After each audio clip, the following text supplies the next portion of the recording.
which are now happening today and maybe tomorrow. This is what I can tell you now, and this is what I have been doing as Secretary General of the United Nations, as one of the practitioners.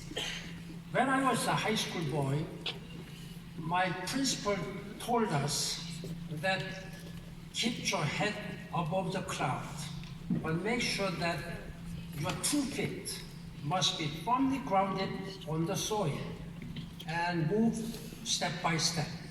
That has been the guiding principle which I have been trying to keep up and practice myself. So bear with me for time being, which I'm going to say something about what we have to do today, what we need to do, and how we can make this world better for our succeeding generations. I'd like to just mention 2 things about the sustainable development and how we can address this changing climate.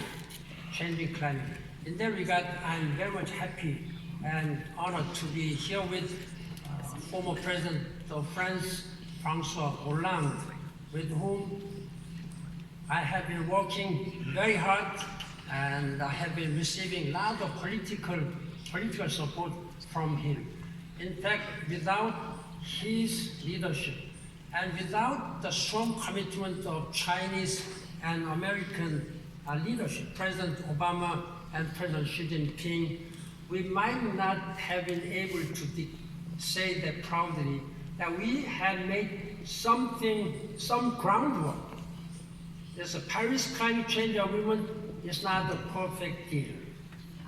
It has to be augmented and reinforced in many areas, but that was maximum on the current system, mechanisms of international community led by the United Nations, that we were able, 197 member states were able to agree on, I think, the minimum framework to just contain the rising global temperature rise below 2 degrees Celsius by the end of 2100. I am proud, personally, and I'm honored that we have been able to agree on this during my term as a Secretary General. The year 2015 will be remembered as a landmark in the history of the United Nations.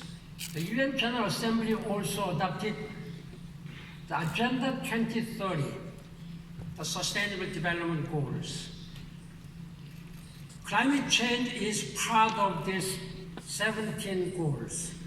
But without managing this changing climate situation, all these 16 remaining goals